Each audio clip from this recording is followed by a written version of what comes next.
Yung issue na i-resolve natin ngayon. Ano ang gagawin natin yung amoy ng ating babuyan? Isa sa mga issue na kinakaharap ng ating babuyan, lalo na kung ito ay medyo malapit sa kapitbahay natin, ay yung masangsang na amoy.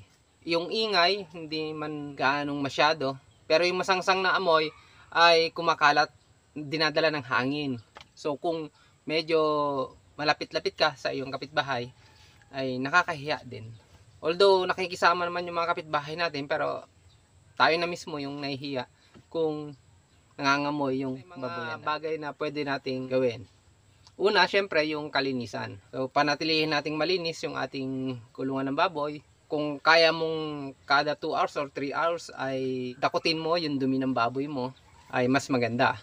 At least maiwasan na natin na nahihigaan, kaya naiihian, naghahalo yung dumi tsaka yung ihi ng ating mga baboy. So hindi siya gaanong mangamoy. Then gaya ng isang ginagawa ko, nilalagay ko yung dumi nila sa isang sako. Hindi ko yun basta binubuhusan doon sa kulungan nila para hindi maghalo nga yung dumi tsaka yung ihi. Bumili ako nito, ito yung agricultural lime o kaya apog. Unbox natin siya.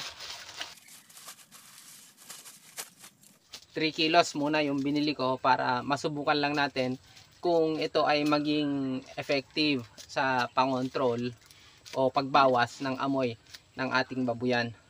So itong apog na ito, gagawin ko dito doon sa paligid ng ating kulungan, ay isasaboy ko ito.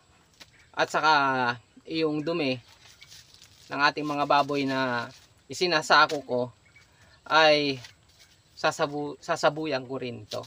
So bukod doon sa ipa na inilalagay ko doon sa mga dumi ng baboy natin, ay lalagyan ko pa ng agricultural lime o kaya apog para matesting natin kung ito nga ay maganda o epektibo na pangontrol ng amoy sa ating babuyan. Of course, hindi pa rin dyan nagtatapos yung ating ginagawa para makontrol natin yung amoy na masangsang ng ating babuyan. Meron pa akong isa. Ito, binili ko naman ng online ito. Talagay ko dito, pang spray para sa mga insekto, sa lamok, sa langaw. Then, pangontrol na rin dun sa amoy. So, ang sinasabi naman ay mabisa ito na hindi man delikado sa ating mga baboy. Kahit ma-spray natin doon sa loob ng ating babuyan, ay hindi ito delikado sa ating mga alaga.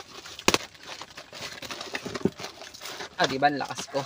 Wala man lang akong gunting. Okay. Kayang-kaya mo yan, nag-revisi.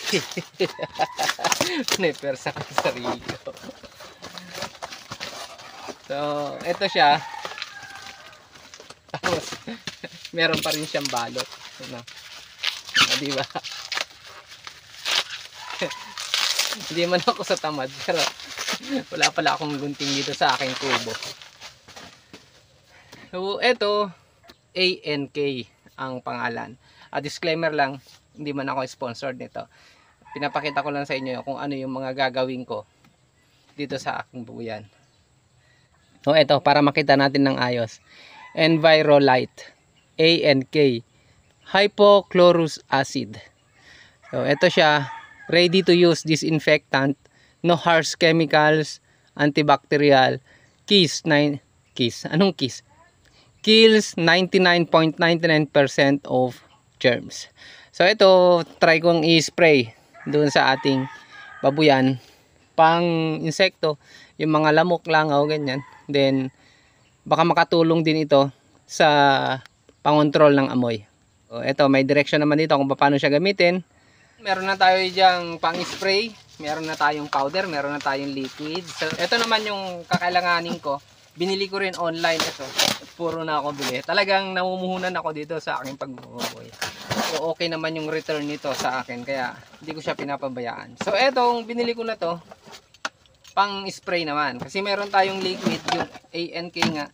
Kaya bumili na ako ng pang-spray natin. So ito, 5 liters power sprayer. Oh, ito yung maganda na gamitin natin. Parang powdery lang siya, oh. Yung ganun. Maganda yung spray niya. Okay. Ito ang gagamitin natin ngayon sa ating babuyan. So, napaka maganda niya. Handy lang siya. Magaan. 5 liters lang. Pag nag-i-spray tayo, madaling dalhin. Subukan na nating mag-spray ngayong hapon. Kasi ang nilalabanan natin dito ay yung amoy, yung langaw, tsaka yung lamok. Wala man sinabi dito sa direction dito kung kailangang haluan ng tubig. So hindi ko na siya haluan ng tubig, solid. Ay, so hindi pala solid. Puro na i-spray ko siya.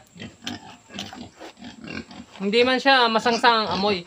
So ang amoy nito, NAK na to, parang ano lang, amoy chlorine.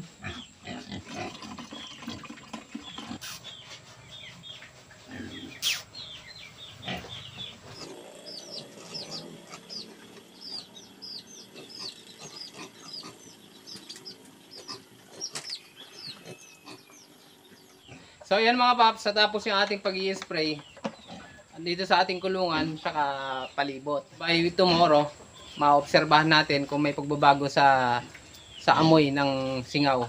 Pero ngayon, syempre, ito yung first time na gagawin ko. Baka sakaling makontrol yung amoy. Kung hindi, uulitin pa uli natin bukas. So hindi ko pa alam kung gaano ka-frequent na mag-apply tayo ng ganito. So ito pa yung isa na ginagawa ko. Yung pinakita ko kanina na agricultural line o yung apog ay ilalagay ko sa dumi ng ating mga baboy. Lalagyan natin nito pang-control. Lalagyan ko na rin ng apog. Tayo namumuhunan dito para at least kahit papaano walang reklamo sa atin ang kapitbahay natin. Itong negosyo na pinasok natin na to, ang backyard hog grazing, ay ginagawa ko lahat ito. Gusto natin na maging responsable tayo sa kalikasan at sa mga kapitbahay natin. So ginagawa natin na walang reklamo yung mga kapitbahay natin at yung kalikasan sa ginagawa natin na hanap buhay. So hanggang dito lang muna mga paps. The next video, babalitaan ko kayo kung effective yung ginagawa ko pangontrol ng amoy sa ating babuyan. So far dito sa AgriBC Farm, meron na akong 15 heads na baboy. Ito yung pinakaunang baboy ko sa batch na to. Ano na to, magdadalawang buwan na. Sa August 5, 2 months old na sila. So nandoon yung ating mga itim sa kabila. Meron pang isang natitira dito na itim. Nilechon natin yung isa. Tsaka eto, mag 2 months na rin sila yung dalawang yan.